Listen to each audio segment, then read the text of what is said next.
নানা সংকট কাটিয়ে বোরো মৌসুমের ধান আবাদ করছেন চাষিরা। এবার সার শ্রমিক সহ প্রয়োজনীয় উপকরণের অস্বাভাবিক দাম বৃদ্ধি চাপে ফেলেছে চাষিকে। খরচ বেশি হওয়ায় বেড়েছে লোকসানের আশঙ্কা। আর এই বিষয়ে আরো জানাতে লক্ষ্মীপুর থেকে যুক্ত হচ্ছেন সহকর্মী আব্বাস আব্বাস হোসেন।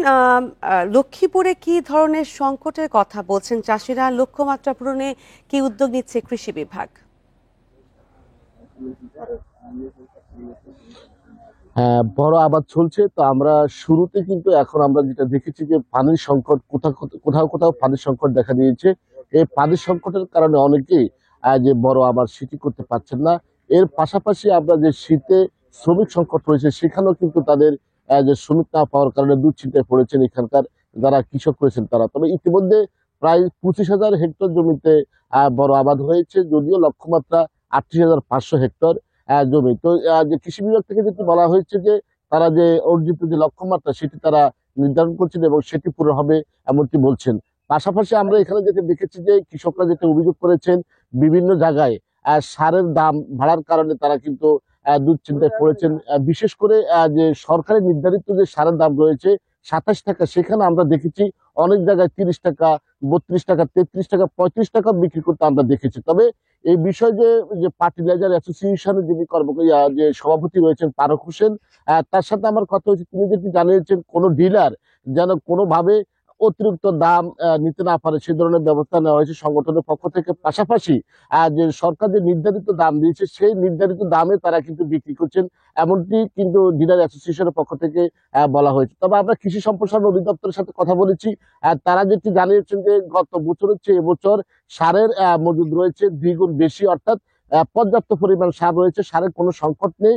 যদি কেউ যে মানে অতিরিক্ত দাম আদায় করে তাহলে তাদের বিরুদ্ধে তদন্ত করে ব্যবস্থা নেওয়া হবে, এমনটি কৃষি সম্প্রসারণ অধিদপ্তর থেকে বলা হয়েছে। এর বাইরে আমরা দেখেছি বিভিন্ন, আমি এখন যেখানে রয়েছে এটি চর রমণী মোহন, আমরা দেখেছি এখানে বিশাল একটি মাঠের পর মাঠ কিন্তু পানির সংকটের কারণে কিন্তু ব্যাহত হচ্ছে, অর্থাৎ যে বড় আবাদ সেটি তারা করতে পারছেন না, এমনটি এখানকার যে কৃষক রয়েছেন তারা অভিযোগ করেছেন। তো এখানে যে পানি উন্নয়ন বোর্ডের পক্ষ থেকে বলা হয়েছে তারা ইতিমধ্যে প্রত্যেকটি সুইচ গেট, অর্থাৎ এই যে বৈদ্যুতিক গাড়ির যে সুইচ গেট গুলো রয়েছে সেগুলো তারা খুলে দিয়েছে যেন পর্যাপ্ত পরিমাণ পানি প্রবেশ করতে পারে খাল বিলে, তাহলে হয়তো মানুষের যে সেচ কাজ সেটি তারা সুবিধা করবেন এমনটি তারা জানিয়েছে। তবে আমরা এখন পর্যন্ত বড় ধরনের সংকট না হলেও কিন্তু পানি এবং যে শ্রমিক সংকটের কারণে কৃষকরা দুশ্চিন্তায় পড়েছে। পাশাপাশি কৃষি উপকরণ সার দাম বাড়ার কারণে মানুষের কিন্তু ক্ষোভ প্রকাশ করেছেন। দ্রুত এই বিষয়ে সমস্যার সমাধানে আশা করছেন এখানকার যারা চাষি রয়েছেন কৃষক রয়েছেন তারা।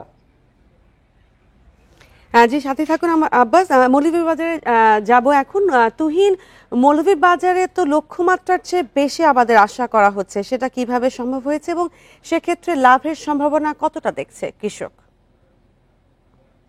দেখুন, মৌলভীবাজারে কিন্তু গত আমন মৌসুমে বন্যার কারণে আপনি জানেন যে ব্যাপক ক্ষতিগ্রস্ত হয়েছিলেন কৃষকরা। তো এইবার কিন্তু এই যে আমনের পর যেহেতু ফসল তুলতে পারেননি, তারা কিন্তু এই বরুতে এসে কিন্তু ব্যাপক চাষাবাদের তারা উদ্যোগ নিয়েছেন। আমরা দেখেছি যে হাওর অঞ্চলে, বিশেষ করে মৌলভীবাজারের যে তিনটি হাওর রয়েছে, হাকালুকি, কাওয়াদিকি, করাইয়া সহ এরকম অনেকগুলো হাওর বেষ্টিত যেসব এলাকা, সেগুলিতে কিন্তু কৃষকরা তারা ব্যাপকভাবে চাষাবাদের উদ্যোগ নিয়েছেন এবং ইতিমধ্যেই কিন্তু আমরা দেখেছি হাওর বেদে 80 থেকে 90% কিন্তু চাষাবাদ ইতিমধ্যে হয়ে গেছে।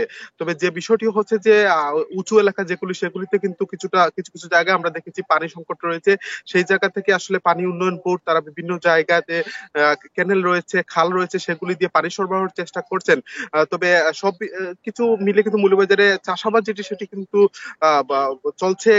সেই জায়গা থেকে কৃষকরা বলছেন যে তারা উদ্যোগ নিয়েছেন এবং তারা যে সংকটটি আসলে কথা বলছেন, তারা বলছেন যে পানি সংকট এবং আবহাওয়া যে সমস্যা, সেটির কারণে কিন্তু কৃষকরা সমস্যার মধ্যে রয়েছেন। বিশেষ করে এখন আপনি জানেন যে শীত মৌসুম, সেই শীত মৌসুমে কিন্তু বিগত কদিন ধরে কিন্তু তাপমাত্রা অনেক নিচে ছিল, কুয়াশা ছিল। সেই ঠান্ডা কুয়াশার কারণে কিন্তু কৃষকরা মাঠে নামতে তাদের সমস্যা হচ্ছিল। পাশাপাশি সেখানে কিন্তু শ্রমিক সংকটের একটা বিষয় রয়েছে। এইসব ছাড়াও কিন্তু মৌলভীবাজারে কিন্তু এখন চাষাবাদের যেটি একদম শেষ পর্যায়ে রয়েছে বুরু আবাদের। কৃষি বিভাগ থেকে যেটি তারা বলছেন যে তারা কৃষকদেরকে পরামর্শ দিচ্ছে এবং কৃষকদেরকে তারা সার, বীজ সেইগুলি দিয়ে তারা সহযোগিতা করেছেন, ফলে কৃষকরা বলছেন যে তারা কৃষি বিভাগ বলছে যে তারা কৃষকরা চাষাবাদ করছেন। আর বেশির ব্যাপারটি যে এবার মৌলভীবাজারে গত বছর 60,090 হেক্টর জমিতে বুরো আবাদ হয়েছিল। এই বছর কৃষি বিভাগ আমাদেরকে জানিয়েছে যে তারা 62,100 হেক্টর জমিতে বুরো আবাদের লক্ষ্যমাত্রা নির্ধারণ করেছেন এবং তারা বলছেন যে লক্ষ্যমাত্রা তারা অর্জন করতে পারবেন, এমনটি কিন্তু আমাদেরকে জানিয়েছে কৃষি বিভাগ। তো সব মিলিয়ে আসলে মৌলভীবাজারে এই মুহূর্তে বুরো আবাদের একদম ধুম চলছে যেটি বলা যায়, এবং শেষ পর্যায়ে কিন্তু বুরো আবাদের চাষাবাদ সেটি কিন্তু আমরা দেখেছি। জি, বোরো আবাদ নিয়ে লক্ষ্মীপুর এবং মৌলভীবাজার থেকে জানাচ্ছিলেন সহকর্মীরা।